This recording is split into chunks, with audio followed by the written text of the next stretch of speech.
2020 विश्व और मानवता के लिए दुर्भाग्यशाली रहा। पुलिस की नौकरी के लिए बदली शैक्षणिक योग्यता। समस्या समाधान की केंद्र में इच्छा शक्ति नहीं। नई टीम पर आला कमान की मंजूरी का इंतजार। बीकानेर मंडल को दक्षता शील्ड पुरस्कार में मिली 6 शील्डें। नमस्कार, आप जुड़े हुए हैं राजस्थान के सबसे बड़े Dainik Navjyoti digital news network से। जयपुर में आज क्या कुछ हुआ आप देखिए हमारे साथ। जी हां, समाचार वही जो आप देखना चाहे। मुख्यमंत्री अशोक गहलोत ने कहा कि वर्ष 2020 विश्व मानवता के लिए दुर्भाग्यशाली रहा। इस साल हमारे देशवासियों को दिल्ली दंगे, कोरोना महामारी, फसलों पर टिड्डी दल का हमला, विकट आर्थिक संकट, पड़ोसी देशों के साथ तनाव जैसी परिस्थितियों का सामना करना पड़ा। अब किसान ठंड के मौसम में आंदोलन करने के लिए मजबूर हैं। गहलोत ने कहा कि नया साल 2021 शुरू होने जा रहा है। मैं ईश्वर से प्रार्थना करता हूं कि 2020 जैसा विपरीत परिस्थितियों वाला साल अपने जीवन में किसी को पुनः न देखना पड़े।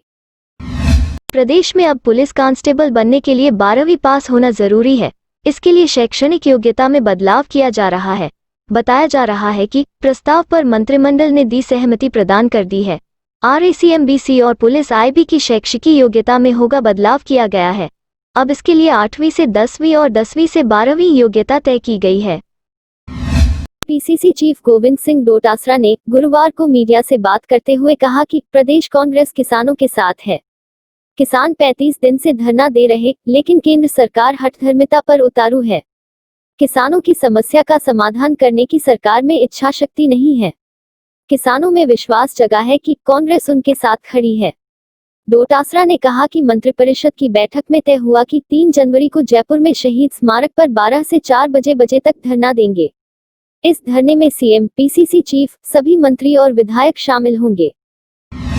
कांग्रेस प्रदेश कार्यकारिणी के लिए आलाकमान को भेजे गए नाम पर PCC चीफ गोविंद सिंह डोटासरा ने कहा कि अजय माकन को कार्यकारिणी की सूची भेज दी गई है। उन्होंने कहा कि PCC की तरफ से नई टीम का प्रस्ताव भेज दिया गया है। जब भी आलाकमान की मंजूरी मिलेगी, कार्यकारिणी की घोषणा कर दी जाएगी। उन्होंने कहा कि कार्यकारिणी में युवा चेहरे सचिव बनाए जाएंगे। वरिष्ठ नेताओं को महासचिव और उपाध्यक्ष की जिम्मेदारी दी जाएगी। बीकानेर मंडल ने 65वें रेलवे सप्ताह समारोह में वर्ष 2019-20 के लिए दक्षता शील्ड पुरस्कार में 6 शील्डें प्राप्त की। उत्तर पश्चिम रेलवे के महाप्रबंधक की ओर से 65वें रेल सप्ताह समारोह में वर्ष 2019-20 के लिए उत्तर पश्चिम रेलवे के मंडलों एवं इकाइयों को प्रदत्त 33 दक्षता शील्डों में से बीकानेर मंडल को 6 शील्डें प्राप्त हुई हैं। बीकानेर मंडल के चूरू स्टेशन को यात्री सुविधाओं व स्वच्छता में उत्कृष्ट स्टेशन लघु श्रेणी के लिए शील्ड मिली। इसके अलावा संपूर्ण दक्षता शील्ड, उत्कृष्ट ग्राहक सेवा शील्ड, पर्यावरण प्रबंधन शील्ड प्रथम 6 माह के लिए, संरक्षा शील्ड, दूरसंचार शील्ड प्रदान की गई। उच्च शिक्षा राज्य मंत्री भंवर सिंह भाटी ने गुरुवार को बीकानेर के सुजानगढ़ में अमर शहीद राइफलमैन इंद्रजीत सिंह राठौर की मूर्ति पर माल्यार्पण किया।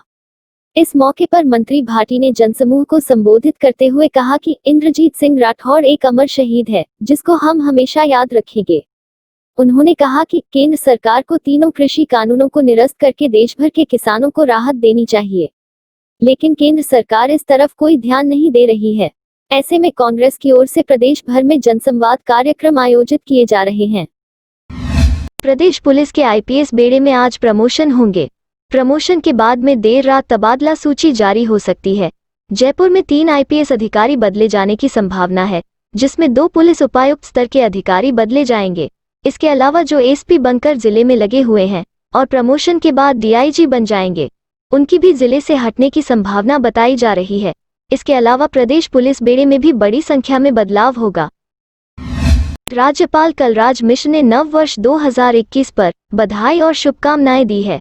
मिश्र ने गुरुवार को जारी अपने बधाई और शुभकामना संदेश में कहा कि नव वर्ष प्रदेश में चहुओर खुशहाली और सभी की संपन्नता लिए हो। उन्होंने नए वर्ष पर सभी के प्रसन्न, स्वस्थ एवं निरोग रहने की स्वस्तिकामना भी की है। राज्यपाल ने उम्मीद जताई है कि नया वर्ष नई उम्मीदों के साथ सभी को सकारात्मक ऊर्जा प्रदान करने वाला होगा। शिक्षा राज्य मंत्री और प्रदेश कांग्रेस कमेटी के अध्यक्ष गोविंद सिंह डोटासरा ने गुरुवार को शिक्षा संकुल में राजस्थान स्टेट ओपन का 12वीं कक्षा का परिणाम घोषित किया। इस दौरान डोटासरा ने कहा कि सरकार दिव्यांगों को लेकर बेहतर कार्य कर रही है। और इसके तहत उन्होंने दिव्यांगों के लिए एक और बेहतर पहल करते हुए घोषणा की। डोटासरा ने कहा कि राजस्थान स्टेट ओपन से 10वीं और 12वीं के विद्यार्थियों को निःशुल्क शिक्षा प्रदान की जाएगी। शिक्षा राज्य मंत्री गोविंद सिंह डोटासरा ने कहा कि कोरोना काल के कारण प्रदेश भर में स्कूल बंद है और इनको फिर से खोलने को लेकर शिक्षा विभाग के साथ ही अन्य विभाग भी विचार विमर्श कर रहे हैं। सरकार के लिए विद्यार्थियों का स्वास्थ्य सबसे पहले है और पढ़ाई उसके बाद में। उन्होंने कहा कि सबसे पहले सुरक्षा के पुख्ता इंतजाम किए जाएंगे और उसके बाद स्कूलों को खोलने के लिए मुख्यमंत्री के स्तर पर अंतिम निर्णय लिया जाएगा। फिलहाल विभाग तैयारियां करने में लगा हुआ है। ऐसे में उम्मीद की जा रही है कि नए साल पर सबसे पहले 9वीं से 12वीं के विद्यार्थियों के लिए जनवरी के प्रथम सप्ताह या द्वितीय सप्ताह में स्कूल खोली जा सकती है। प्रदेश में कड़ाके की सर्दी और शीतलहर ने लोगों को बेहाल कर दिया है। बीती रात माउंट आबू में रात का तापमान -4.4 डिग्री दर्ज होने से खेतों, मकान की छतों और मटकों में बर्फ जम गई। राजधानी जयपुर में भी रात का तापमान 4.6 डिग्री दर्ज किया गया, जो इस सीजन का सबसे कम तापमान रहा। मौसम विभाग ने 1 जनवरी से रात दिन के तापमान में हल्की बढ़ोतरी होने की संभावना जताई है। गुरुवार को भी तेज शीतलहर के कारण लोग दिन भर ऊनी कपड़ों से लदे रहे। इस रात की सुबह नहीं होती जब तक हाथ में उसकी गर्माहट नहीं होती। चाय का प्याला, अखबार साथ पुराना है, मिट्टी से जोड़ता है। खबरों की खुशबू से सारा घर महकता है। हर रंग में ढला कहानियों से किस्सों तक ले जाता है बेरोक टोक। देश के हर हिस्से तक ये हकीकत का आईना है। ख्वाबों को सच करके दिखाता है। दैनिक नवज्योति, आपके लिए, आपके साथ। ये थे आज के मुख्य समाचार। विस्तार से जानने के लिए पढ़ते रहिए दैनिक नवज्योति। दैनिक नवज्योति के YouTube चैनल को सब्सक्राइब करें और ताज़ा अपडेट के लिए बेल आइकॉन दबाएं।